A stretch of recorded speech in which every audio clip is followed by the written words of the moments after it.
નમસ્કાર. ફૂલછાપ ડિજિટોરિયલમાં સ્વાગત. ફૂલછાપનો audio visual editorial Phulchhab ડિજિટોરિયલ. નવો વિષય સાથે કદાચ નવો વિવાદ. આપણે ઈચ્છીએ કે વિવાદ ન થાય, પણ આપણે ઈચ્છીએ અને વિવાદ ન થાય એ બને નહીં. એટલે આપણે તો કોઈ પણ વિષયને વિષય તરીકે જ અહીંયા ચર્ચીએ છીએ અને એના જે કંઈ પણ વિવિધ પાસાઓ છે એને દર્શકો સમક્ષ, ફૂલછાપના ભાવકો સમક્ષ, ફૂલછાપના વાચકો સમક્ષ મૂકીએ છીએ. ફૂલછાપના ડિજિટોરિયલમાં આજનો વિષય જનગણ મન અને વંદે માતરમ. કેન્દ્ર સરકારે એવું કહ્યું કે હવે કોઈ પણ સરકારી કાર્યક્રમ, બંધારણીય કોઈ હોદ્દેદાર જ્યાં હોય તેવા કાર્યક્રમ અને શાળાઓમાં રાષ્ટ્રગીત જનગણ મન ની પહેલા રાષ્ટ્રગાન જેને કહેવામાં આવે છે, જેના ઉપર બહુ જ લાંબી ચર્ચા છેલ્લા કેટલાક સમયમાં થઈ, સંસદમાં પણ જેના માટે 10 કલાક ચર્ચા માટે ફાળવવામાં આવ્યા અને હમણાં જ જેને 150 વર્ષ એટલે કે જેના સર્જનને, જેની રચનાને 150 વર્ષ પૂરા થયા છે તેવું વંદે માતરમ ગાન પણ ગાવાનું રહેશે, એટલે કે ગાવું પડશે. હવે આમ જુઓ તો રાષ્ટ્રની વાત છે, રાષ્ટ્રની સ્તુતિ છે, એની સામે કોઈ એવો બહુ મોટો વાંધો હોવો જોઈએ નહીં. વર્ષોથી આ વિવાદ ચાલતો આવે છે, વર્ષોથી એટલે સ્વતંત્રતા પહેલાથી પણ, જ્યારથી આ ગીતની, આ ગાનની રચના થઈ. બંકિમચંદ્ર ચટ્ટોપાધ્યાય, બંગાળના જાણીતા સાહિત્યકાર, એમણે આ ગીત રચ્યું અને પછી આનંદ મઠ નામની પોતાની ક્રાંતિકારી નવલકથામાં એને સમાવ્યું. ત્યારથી આ વિવાદ ચાલુ છે. ઘણો સમય આ બધું બંધ હતું અને છેલ્લા કેટલાક સમયથી ફરી વંદે માતરમ ચર્ચામાં છે. વંદે માતરમ શું છે, જનગણ મન શું છે? જનગણ મન આપણે જાણીએ છીએ એમ ગુરુદેવ રવિન્દ્રનાથ ટાગોરે લખેલું ગીત છે અને જેને આપણે નેશનલ એન્થમ એટલે કે રાષ્ટ્રગીત કહીએ છીએ. અને સિનેમા હોલથી માંડીને કોઈ નાટકનો કાર્યક્રમ હોય, કોઈ સંગીતનો કાર્યક્રમ હોય, કોઈ પણ ફંક્શન હોય, એમાં રાષ્ટ્રગીત ગાવામાં આવે છે. આપણા દેશની પ્રજાની સિવિક સેન્સ કેવી છે અને કેવી રાષ્ટ્રભક્તિ આપણી છે એનો પરિચય આપણને ત્યારે મળે કે જ્યારે પડદા ઉપર એવું લખેલું આવે અથવા તો કોઈ એવી સૂચના આપે કે રાષ્ટ્રગીતના સન્માનમાં હવે આપણે ઊભા થઈશું. આવી સૂચના આપવી પડવી જોઈએ નહીં. તો આ રાષ્ટ્રગીત વર્ષોથી આપણે જાહેર કાર્યક્રમોમાં ગવાય છે અથવા તો એની ટ્યુન વગાડવામાં આવે. હવે પછી આ રાષ્ટ્રગીતની સાથે રાષ્ટ્રગાન જેને કહેવાય છે એવા વંદે માતરમના ગાન માટે પણ સરકારે કહ્યું છે ને એ પણ 1-2 લીટી અથવા તો 1-2 અંતરાની પૂરેપૂરા 6 અંતરા, જેમાં તુમી વિદ્યા, તુમી ધર્મા, તુમી રુધિ એ પણ ઇન્ક્લુડ કરવામાં આવ્યું છે ને આ ગાવાનું રહેશે. એ ગાવામાં 190 સેકન્ડ જેટલો સમય જશે અને જે સૌથી મહત્વની વાત છે એ ત્યાં આવે છે કે આ વંદે માતરમ ગાન સમયે પણ લોકોએ સાવધાન અવસ્થામાં ઊભું રહેવાનું રહેશે. જે અત્યાર સુધી માત્ર આપણે રાષ્ટ્રગીત એટલે કે જનગણ મન જ્યારે વાગે ત્યારે આપણે સાવધાન ઊભા રહીએ છીએ. આપણા શરીરની કોઈ પણ પ્રવૃત્તિ, કોઈ પણ હલનચલન કરતા નથી. એવું આપણે જોઈએ છીએ કે રાષ્ટ્રગીત શરૂ થાય ત્યારે કોઈ ચાલીને આવતું હોય અને જો એ શરૂ થઈ જાય તો જ્યાં હોય ત્યાં ઊભા રહી જાય છે, જ્યાં હોય ત્યાં એ હાથ પગનું હલનચલન કરતા નથી. મોબાઈલની રિંગ વાગે તો પણ મોબાઈલ લેતા નથી. એવા કેટલાક સૌજન્યશીલ નાગરિકો પણ છે. પણ હવે પછી વંદે માતરમમાં પણ આ નિયમ લાગુ પડશે. શું આ આજે જ કરવામાં આવ્યું છે? આનાથી કયો વિવાદ થવાની શક્યતા છે? ભૂતકાળમાં કયો વિવાદ? ના, કેન્દ્ર સરકારે આજે એવું કહ્યું છે, પણ 1950 પહેલા આ તમામ પક્ષના તમામ લોકોએ વંદે માતરમને જ આ સન્માન આપ્યું હતું. જેમ કે 15મી ઓગસ્ટ 1947 ના રોજ ભારત સ્વતંત્ર થયું ત્યારે ઓલ ઇન્ડિયા રેડિયો પરથી સૌપ્રથમ જે ગીત બ્રોડકાસ્ટ થયું, જે સૌપ્રથમ વાગ્યું તે વંદે માતરમ. ત્યારે જનગણ મન નહોતું. 1950ની 24મી જાન્યુઆરીએ બંધારણ સભાનું છેલ્લું સત્ર મળ્યું ત્યારે ડોક્ટર રાજેન્દ્ર પ્રસાદે એવી ઘોષણા કરી કે રવિન્દ્રનાથ ટાગોરે લખેલું જનગણ મન ભારતનું રાષ્ટ્રગીત રહેશે અને આઝાદીની લડાઈમાં મુખ્ય ભૂમિકા ભજવનાર વંદે માતરમ ગીતને પણ તેની બરાબરનો દરજ્જો આપવામાં આવશે. એટલે જ્યારે આપણે બંધારણનો સ્વીકાર કર્યો 1950માં ભારત પ્રજાસત્તાક બન્યો ત્યારે પણ આનો સ્વીકાર થઈ ગયો હતો. અને એ પછી પણ ઇતિહાસમાં એવું નોંધાયેલું છે કે બંધારણ સભાના જે આપણા સદસ્યો હતા એ તમામે વંદે માતરમનું ગાન કર્યું હતું.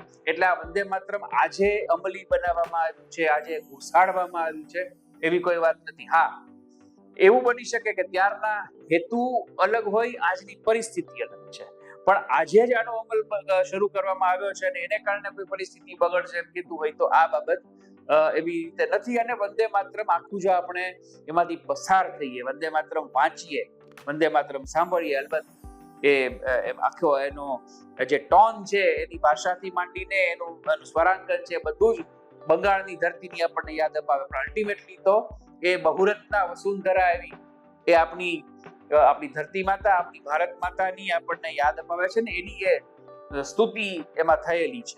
એટલે એની સામે કોઈ એવો મોટો વાંધો હોય કે એને કારણે થઈને રાષ્ટ્રનો અર્થ ફરી જાય છે, રાષ્ટ્રનું અથવા તો રાષ્ટ્રગીતનું અપમાન થાય છે એવી તો સાવ વાત નથી. પણ કેટલાક બીજા વિવાદો છે જેની આપણે વાત કરીએ તો પહેલા એવું હતું કે આ જ્યારે જનગણ મન થાય વાગે ત્યારે જ એના માટે ઊભા રહેવાનું ફરજિયાત હતું. હવે વંદે માતરમ જ્યારે વાગે ત્યારે પણ ઊભા થઈને સાવધાનમાં ઊભા રહેવું ફરજિયાત છે. પણ મિત્રો મને યાદ છે ત્યાં સુધી જ્યાં ભાજપ શાસિત મહાનગરપાલિકાઓ છે એના જનરલ બોર્ડમાં વંદે માતરમ વર્ષોથી વગાડવામાં આવે છે. રાજકોટ મહાનગરપાલિકામાં આઈ રિમેમ્બર 1995 થી તો છે જ, 1995 થી સામાન્ય સભા જ્યારે શરૂ થાય ત્યારે વંદે માતરમ ગીત જ વગાડવામાં આવે છે. અને વંદે માતરમના સન્માનમાં તમામ સદસ્યો, તમામ અધિકારીઓ, પબ્લિક ગેલેરીમાં બેઠેલા લોકો, આ બધા લોકો ઊભા રહે છે અને આ વંદે માતરમને એ સન્માન આપે છે. હવે એની ગાઈડલાઈન છે કે આ વંદે માતરમ વાગે ત્યારે પણ ઊભા થવું અને સાવધાન અવસ્થામાં જ ઊભા રહેવું. જનગણ મન જો કોઈ અપમાન કરે એટલે કે એને કોઈ અલગ રીતે ગાય, એની ઉપર કદાચ કોઈ નૃત્ય કરે, એને એની ટ્યુન બદલાવી નાખે, એનો ટોન બદલાવી નાખે તો એના અપમાન બદલ 3 વર્ષની સજા આપણા કાયદામાં એની 3 વર્ષની સજાની જોગવાઈ છે. હજી સુધી વંદે માતરમના અપમાન બદલ કોઈ સજાની વાત નથી. વંદે માતરમ સંદર્ભે સરકારે જે કંઈ પણ અત્યારે માર્ગદર્શિકા જાહેર કરી છે તેમાં આ નિયમ ન માનવો, આ નિયમનું ઉલ્લંઘન કરવું એના માટે કોઈ દંડનાત્મક જોગવાઈ નથી. પણ ભવિષ્યમાં કદાચ આવું થઈ પણ શકે. એટલે આજે નહીં તો કાલે આ ગીતનું અપમાન બદલ પણ આવી જોગવાઈ આવે તો એ શક્ય છે. હવે જે સૌથી મહત્વનો મુદ્દો જે છે એ છે કે જેની ચર્ચા સંસદમાં પ્રત્યક્ષ રીતે થઈ, પરોક્ષ રીતે થઈ. એવું કહેવામાં આવ્યું કે બંકિમચંદ્રનું આ ગાન છે એ એક અધિવેશનમાં રજૂ થયું હતું અને એ પછી એમાં ઘણું બધું એડિટિંગ કરવામાં આવ્યું. તો કોંગ્રેસના સાંસદ પ્રિયંકા ગાંધીએ કહ્યું કે અધિવેશન કયું હતું?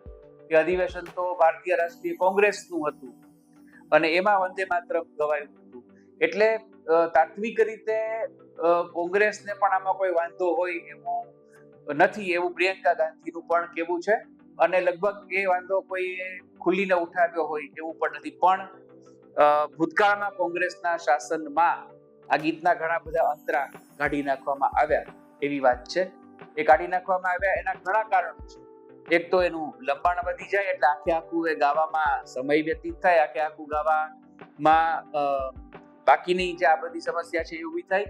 એ ઉપરાંત જ્યાં સામાજિક સૌહાર્દનો પ્રશ્ન આવે અને જો કોઈક વસ્તુ કાઢી નાખવાથી એ જળવાતું હોય તો કવિતાના મૂળ હાર્દને નુકસાન નથી થતું એવું પણ ત્યારે કેટલાક નેતાઓનું માનવાનું હતું. એટલે આ વંદે માતરમ છે એડિટ કરવામાં આવ્યું હતું. પણ હવે પછી વંદે માતરમના 6 અંતરા ગાવાના રહેશે. અને મેં જેમ શરૂઆતમાં કહ્યું તેમ કે 1875 ની 7મી નવેમ્બરે બંગદર્શન સાહિત્ય પત્રિકામાં આ પ્રકાશિત થયું અને 1882 બંકિમચંદ્ર ચટ્ટોપાધ્યાય આનંદ મઠ નવલકથામાં એક સંન્યાસી વંદે માતરમનું ગાન કરે છે, એ પ્રકારનું આલેખન, એ પ્રકારનું નરેશન કર્યું અને ત્યારથી વંદે માતરમ છે એનો એક આખો જુવાળ ઉભો થયો. વંદે માતરમ શું છે? વંદે માતરમ વીરોની ગાથા છે. વંદે માતરમ ભારતીય પરંપરા અને સંસ્કૃતિ નું પ્રતિબિંબ છે. આવી વિશદ અને વિસ્તૃત ચર્ચા, આવું વિશદ પ્રવચન વડાપ્રધાન નરેન્દ્રભાઈ મોદીએ સંસદમાં જે વંદે માતરમ સંદર્ભની ચર્ચા હતી એમાં આપ્યું હતું. તેમાં એમણે અનેક સંદર્ભો પણ ટાંક્યા હતા. હવે આજથી જ્યારે આ અમલી બન્યું છે, પાકિસ્તાનના સર્જક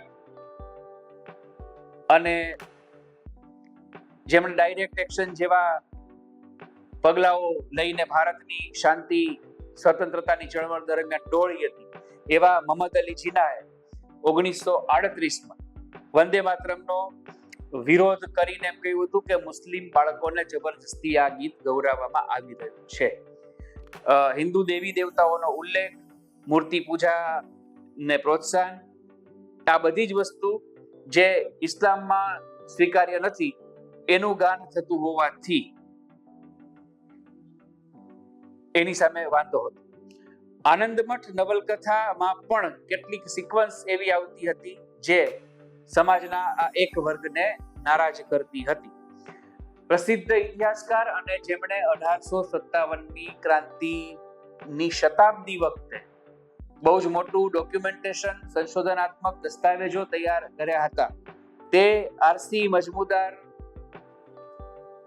એવી નોંધ કરે છે કે આ ગીત અલબત્ત મુસ્લિમ વિરોધી નથી, પરંતુ આનંદ મઠમાં બંકિમચંદ્રએ જે રીતે દેવી કાલીનું ચિત્રણ કર્યું છે તેનાથી રાષ્ટ્રવાદ માટેનો એમનો પરિપ્રેક્ષ્ય સ્પષ્ટ થાય છે. એટલે કે એ રાષ્ટ્રવાદ છે એ હિન્દુત્વ રાષ્ટ્રવાદ હતો, એ સર્વગ્રાહી રાષ્ટ્રવાદ નહોતો, એવું મજમુદાર સાહેબની એક નોંધ છે.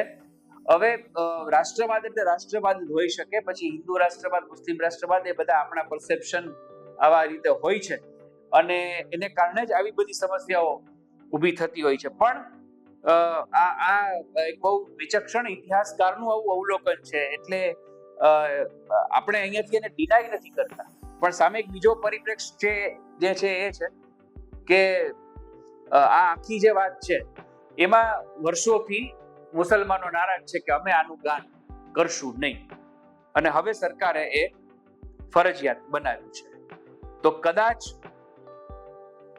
આમાં ભવિષ્યમાં આવો કોઈ વાંધો કે વિરોધ ઉઠી શકે, એટલા માટે કે 1923માં જે થયું હતું એવું જ 2003માં પણ થયું, એવું જ 2006માં પણ થયું, અને ઉત્તર પ્રદેશમાં પણ વંદે માતરમના ગાન સામે, એટલે કે વંદે માતરમના પઠન અને ગાયન સામે વિરોધ થયો હતો કે અમે લોકો આવું આ ગીત છે ગાશું નહીં. ભંગની જ્યારે ઘટના બની હતી 1905માં, લોર્ડ કર્ઝને જ્યારે બંગાળના ભાગલા પાડ્યા, ત્યારે વિભાજનના વિરોધમાં ઉતરેલા, જે મેં કહ્યું કે નરેન્દ્રભાઈએ ઉલ્લેખ કર્યા હતા, એમાં એમણે આ ઉલ્લેખ પણ કર્યો હતો કે બંગાળમાં જ્યારે ક્રાંતિ થઈ ત્યારે જે લોકોએ જયઘોષ કર્યા હતા એમાંનો એક ઘોષ જે છે એ વંદે માતરમનો હતો, અને બ્રિટિશ સરકારે પણ વંદે માતરમ પર પ્રતિબંધ મૂક્યો હતો. એટલે મિત્રો, હવે આપણે આને સાવ હિન્દુ મુસ્લિમના જ એંગલથી જોવાને બદલે આપણે એમ કહીએ કે આ એટલા માટે રાષ્ટ્રવાદ અથવા તો રાષ્ટ્રપ્રેમની કવિતા હોવી જોઈએ કારણ કે અંગ્રેજોએ પણ એની પર પ્રતિબંધ મૂક્યો હતો. સવાલ ત્યારે આવે જ્યારે જનગણ મનની ના વિકલ્પમાં જો આવું કરવામાં આવે ને એ બધી બાબતો ઘણી બધી પ્રક્રિયા માંગી લે, ઘણા બધા વિચાર માંગી લે, બંધારણની આખી બહુ મોટી પ્રક્રિયામાંથી પસાર થવું પડે. ને આજે આપણે ચર્ચા એટલા માટે નહીં કરીએ કે જો અને તોમાં આ વિષયને તોડાય નહીં, નહીતર ઘણા બધા અર્થઘટનો થાય ને આપણે અહીંયાથી કોઈ જ વિવાદ છેડતા નથી. આપણા સંવાદનો મુદ્દો માત્ર એટલો છે કે આજથી જનગણ મન પહેલા વંદે માતરમ ગાવાનું ફરજિયાત થયું છે.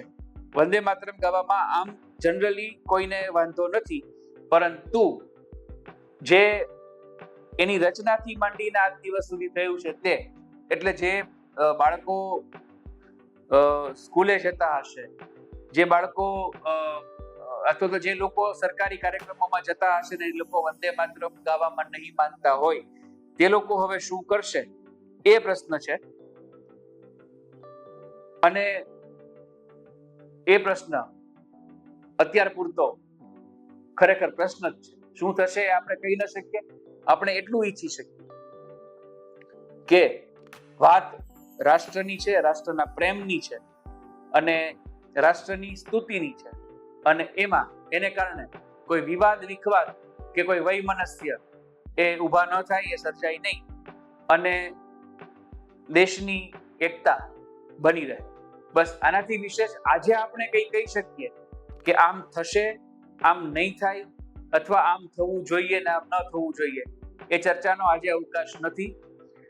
લાગી રહ્યું છે કે કંઈક એવું થશે કે કદાચ આપણને ગમે કે ન ગમે, આપણે એવું ઈચ્છીએ કે ન ગમે એવું કંઈ ન થાય અને આ બાબત વિવાદ બનવાને બદલે સરળતાથી આનો ઉકેલ આવી જાય. ફૂલછાપના ડિજિટોરિયલમાં આજે આટલું. ફરી નવા વિષય સાથે નવો સંવાદ.